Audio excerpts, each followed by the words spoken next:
Hi everybody! So, continuing to work on the right leading edge of the wing. That includes the fluting and the buffing of the front flanges, which apparently I have finished, and now I have moved on and am... Okay, so this is final drilling of all the flange holes and getting the damn thing away. So, yeah, you gotta final drill all the number 40 and all the number 30 holes in all the ribs.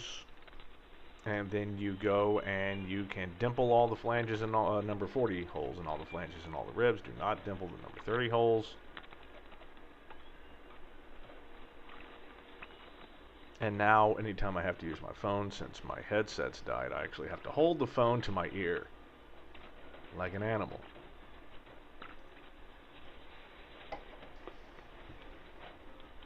Next, I'll just be squatting down randomly to take a poo. So, yeah, this is one of those things. It's just a pain, you know, doing all the metal prep.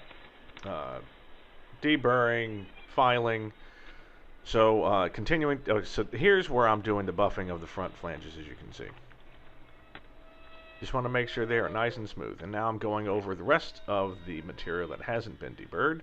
That would be the corners of all the flanges, especially around the main spar, attach flange, and the front flanges as well. This is the glory work, folks. This is what makes it happen.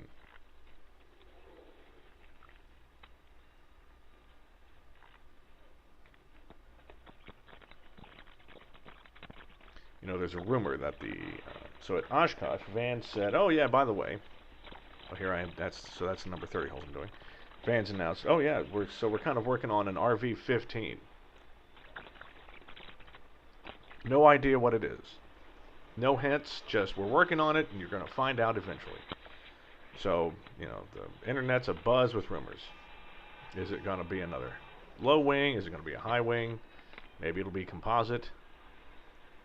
Some are estimating, since the 14 was a larger version of the 7, that they're going to come out with a larger version of the 8. So this is the splice strip that you see me working on. Now, the last time I did the wing, I really screwed this thing up because I tried to mount the splice strip on the outside of the wing. So the splice strip goes between the leading edge and the tank. As they are both the leading edge of the wing, you kind of really need to have something between the two to kind of, you know, marry the two together. And that's what this strip is. Now, the last time I did this, I looked out at our pipers out there, which are the only low wings we've got, and well, the splice strip for the piper is on the outside of the wings. It's also a lot thicker and a lot bigger. You can see it from space. However, so I thought, oh yeah, that must be how this goes. Then I remembered all the pictures of every Vans I've ever seen. I'm like, there's no splice strip on the outside of the wing. No, it's on the inside. So when you marry the two together in the front of the wing, the splice strip well, it's riveted to the leading edge, but then it is screwed well, I should say the tank screws into it. So you just saw me deburring that.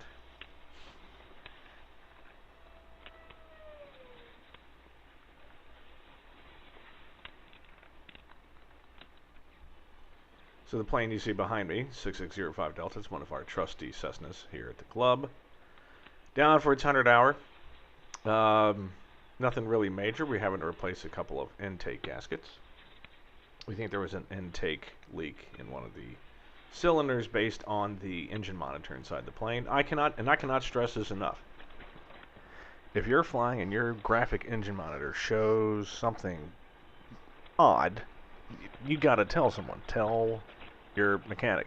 If you don't have a mechanic, if you have a plane and you don't have a mechanic, get one. Unless you are the mechanic. I mean, and that's just good common sense.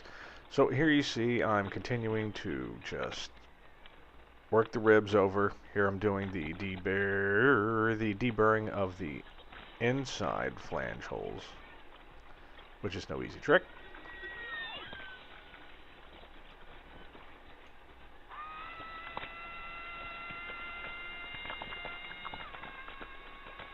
And then snacking my face off.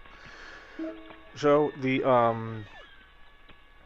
front ribs by this point are actually done, not in the thing, I mean in real life.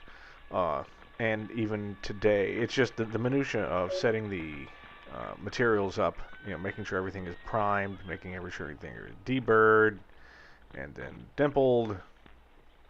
It's a long process, and the problem is the more you get used to doing it, the more you kind of just don't go off a checklist anymore. Okay, I got a final drill, need a deburr, need a dimple. Don't get sloppy. You got to stay tight. Make sure to read the instructions, because there will be holes that you're going to do things to that you shouldn't have, or other holes that you should have done things to that you didn't. Almost made that mistake today, but I did not. In the next video, since I'm just sitting here talking on my phone, we will continue with the rib prep for the leading edge, and I will see you soon.